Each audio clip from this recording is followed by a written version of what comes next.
नमस्कार, द लक्ष्य एक्सप्रेस में आपका स्वागत है। मैं हूं आपके साथ रूबी और आइए नजर डालते हैं इस वक्त की बड़ी खबर पर। माननीय मुख्यमंत्री जी को हम लोग सब सुनेंगे। Thank you. बहुत बहुत धन्यवाद माननीय मुख्य सचिव सर, आपके संक्षिप्त लेकिन सारगर्भित उद्बोधन के लिए। हम सबका परम सौभाग्य है कि इस महत्वपूर्ण बात करें कार्यक्रम में, जो कि जनगणना 2027 केंद्रित राज्य स्तरीय प्रशिक्षण सम्मेलन में स्वयं प्रदेश के मुखिया, मध्य प्रदेश अभ्युदय मध्य प्रदेश के 9 प्रवर्तक के शिल्पकार हम सबके मध्य उपस्थित हैं, जो ऊर्जा और इच्छा शक्ति के साथ मध्य प्रदेश को विकसित मध्य प्रदेश बनाने के लिए प्रतिबद्ध है। बहुत आदरपूर्वक माननीय मुख्यमंत्री जी से हम सब आग्रह करें, उनके उद्बोधन के लिए तालियों के साथ माननीय मुख्यमंत्री जी को हम सब आमंत्रित करें।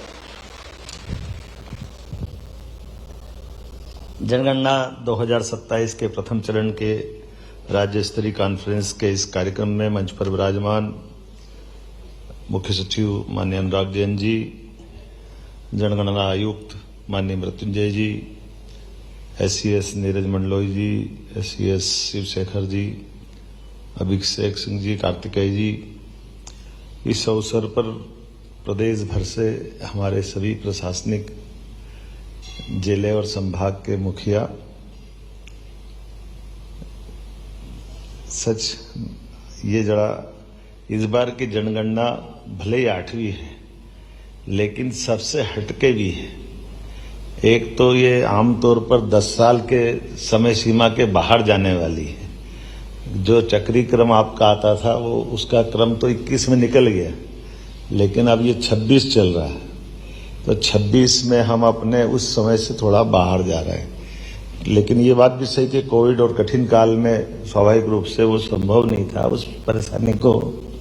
और एक चुनौती और है, जिस चुनौती के बलबूते पर हम सब अपने इस बदलते परिवेश में आपको जो हमारे समाज की सब गणना का जो विशेष काम दिया है, उन गणनाओं की शुद्धता के लिए, गणनाओं के अंदर की सारी बारीकियों के लिए आपका बहुत अच्छे से प्रशिक्षण हुआ होगा, ऐसा मैं मानता हूँ। ये तो बात सही है। वैसे तो ये आपने बताया कि वैदिक काल से हम कौन हैं, हमारे समाज की जो पद्धति है वो उस तरह से जानी जाती है। अब वो तो एको ब्रह्म द्वितीय नास्ति, हम तो ब्रह्म से जुड़ने वाले लोग हैं, हम तो प्रकृति मात्र से प्रेम करने वाले लोग हैं। लेकिन वस्तुतः हम सब वर्गीकृत रूप से अपनी अपनी नीचे तक की गणना में जब आएंगे, तो जनगणना की दृष्टि से, जैसे हमारे यहाँ अभी CS ने कहा कि हमारे मजरा टोला की आवासीय बस्तियों की भी अपनी एक रचना है, उसके अपने प्लस माइनस है, लेकिन उसका हमारे लिए अच्छी बात है कि हमारे आदिवासी अंचल में सहजता के साथ रहने की एक पद्धति है। लेकिन एक और चीज, एक बेचरा गांव भी है, जो बेचरा गांव, जिन गांवों का बाद में बसना उजड़ना एक कोई कहानी है, लेकिन ऐसे गांवों के अंदर भी ठीक से गणना हो जाए, बेचरा गांव पुनः आबाद भी करे जा सकते हैं, या उनके संबंध में विकास के लिए भविष्य में रोड मैप जब बनाने जाएंगे तो एक चुनौती उसकी भी आने वाली है।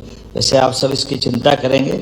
हमारे राज्य की अच्छी परंपरा है, प्रशासनिक अधिकारी सारी गंभीरता के साथ सारी बातों को लेंगे और इस आधार पर ये हमारी जो मूल जिस कारण से हमने कॉन्फ्रेंस रखी उसकी सफलता मिलेगी। सड़क, अस्पताल, स्कूल, ये सब आपकी बनाए बुनियाद पे ही खड़े होंगे, जिस आधार पर सही से गणना हो जाए, सही से चिंता हो जाए भविष्य की दृष्टि से। अब ये बात सही है कि हमारी जो पद्धति है उस पद्धति के अंदर जाकर के देखने के लिए जो हमारा लोअर स्टाफ है, उस लोअर स्टाफ के अंदर की भी कई चुनौतियां हैं। वो क्षेत्र की चुनौती, चंबल की चुनौती अलग प्रकार की है, विंध्य और बाकी जगह की अलग प्रकार की। तो कहीं ना कहीं इसको क्रॉस चेक जरूर करते रहना। एक चुनौती ये आएगी हमारे बीच में से, राजनीतिक दृष्टि से भी और बाकी दृष्टि से भी इस जनगणना का कई अर्थ निकलेंगे। उन कई अर्थों की कई प्रकार की चुनौतियां आएगी, तो उससे निपटने की तैयारी में स्पष्टता रहे, पारदर्शिता रहे और हमारी प्रतिबद्धता भी, जो शासन के पीछे का भाव है कि आखिरकार हम निचोड़ निकालें, तो निचोड़ में कोई हमारे लिए कोई दूसरा कारण नहीं बने। हमारी पारदर्शिता और प्रतिबद्धता में हमारी निष्पक्षता भी सबसे पहले रहना चाहिए। आज के इस अवसर पर जब मैं आपकी तरफ ये बात करने आया हूं तो ऐसा लगा कि बाकी बातें तो आप जनगणना की करेंगे, लेकिन पूरे प्रदेश के प्रशासनिक अधिकारी यहाँ आए हैं, कलेक्टर आए, कमिश्नर आए। ऐसे में विधानसभा सत्र भी हमारे सिर पे ही है। तो 16 तारीख से होने वाला सत्र जो 6 मार्च तक चलेगा, जिले के अंदर कोई विवाद नहीं होना चाहिए। इतना तो हम सब जानते हैं, सरकार को कोई अप्रिय स्थिति नहीं बनना पड़े।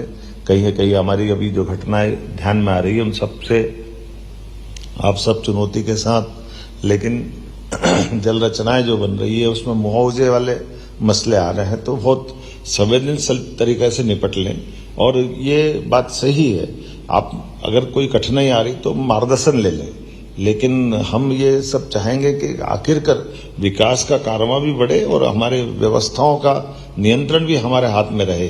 कुछ तरीके हो सकते हैं, उस पर हम प्रदेश स्तर पे गंभीरता के साथ रास्ते निकाल रहे हैं, लेकिन आपको ये मान के चलना कि अंततः हमारा संवेदना स्थानीय बाशिंदों के साथ भी है। किसी का भी मकान, जमीन, दुकान अगर कुछ होता है तो उसके मन में उसका लगाव भी होता है। हमको विकास भी चाहिए, लेकिन उसकी भावनाओं का ध्यान रखना। ऐसे में हमारे पास कोई तकलीफ नहीं है। उदारता के साथ ऐसे कई बड़े अपने राज्य का इतिहास है कि हमने बड़े बड़े प्रोजेक्ट पूरे किए, तो सारे प्रोजेक्ट पूरे होंगे। इसमें दोबारा कोई ऐसी बात नहीं आना चाहिए कि कोई इसके कारण से, तो इसका समयबद्ध तरीके से अंदर तक जाकर के बीमारी की जड़ तक चले जाओ, और अंदर से संवेदनशीलता की जरूरत हो तो वहां तक घुस करके हमारे नेटवर्क से सारे विषय खत्म हो जाना चाहिए। त्योहार भी, होली जैसा बड़ा त्योहार सामने आ रहा है, महाशिवरात्रि भी हमारे सामने है। ऐसे में शांति समितियों के साथ आप बाकी सारा प्रबंध तो कर ही रहे होंगे, लेकिन हमारी जन भावनाओं का भी ध्यान रखें, ये सारे कार्यक्रम अच्छे से करें। हाई अलर्ट पर प्रशासन आप रखें, और कुल मिलाकर के मिलावटी मिठाई, आजकल रंगों के अंदर मिलावट, ऐसी कई प्रकार की चुनौतियां हैं। हमारे द्वारा भी अच्छे आदर्श भी, अब जैसे हम जब प्रदर्शनी में जाते हैं तो आप गुलाल और ये कई प्रकार के केमिकल मुक्त सब प्रकार की चीजें दिखाते हैं, तो उसकी होली भी तो करवा के बताओ कैसे हो रही। आदर्श होली अच्छे से हो, कहाँ लोगों को कष्ट कम हो, मूल भावना सामाजिक समरसता की दिखे, सब आनंद के साथ निर्विघ्न रूप से, कोई जगह एक बार भी कोई झंझट नहीं हुई और खूब आनंद से संपन्न हो गए, ऐसा भी तो लगना चाहिए। हमारी दक्षता के आधार पर परस्पर सौहार्दता के बेहतर से बेहतर उदाहरण कैसे बने। इसी प्रकार से जी राम जी की योजनाओं को लेकर के आपने गंभीरता से काम किया होगा। गेहूं उपार्जन अपना चल ही रहा 7 मार्च से, और गेहूं उपार्जन में किसी किसान को कोई कठिनाई नहीं आना चाहिए। एक तो आपको बधाई देना चाहूंगा, आप सबके माध्यम से भावांतर योजना और कई प्रकार की हमारी ये जो अभी तक की कृषि उत्पाद को लेकर के बहुत अच्छी भूमिका रही है, ये और अच्छी हमारी बने। और भविष्य की दृष्टि से, चूंकि ये सर हमने किसान कल्याण वर्ष के रूप में घोषित किया है, तो कृषक के वर्ग से जुड़ी हुई सारी प्रकार की हमारी उनके साथ इस वर्ष के मनाने के आनंद की कौन कौन सी चीजें हो सकती, उस तरह से देखें। जैसे ग्रीष्मकालीन फसलों का मामला अगर आता है, तो ग्रीष्मकालीन फसलों में हम उड़द को बढ़ावा देने की बात कर रहे हैं, मूंगफली को बढ़ावा देने की बात कर रहे हैं। कई जगह मक्का कच्चे बेच करके भी लोग लाभान्वित होते हैं। ऐसे बहुत सारी बातें अपन कर सकते हैं।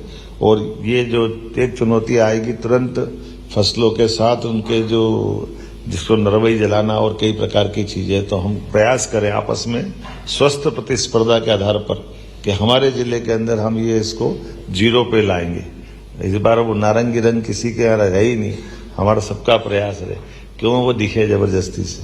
तो ऐसे प्रयास अपन पहले से करें तो हो सकता है, बड़ी बात नहीं है। दलहन तिलहन और बाकी क्षेत्रों का कैसे बढ़ावा दें उसके उत्पादन को लेकर के।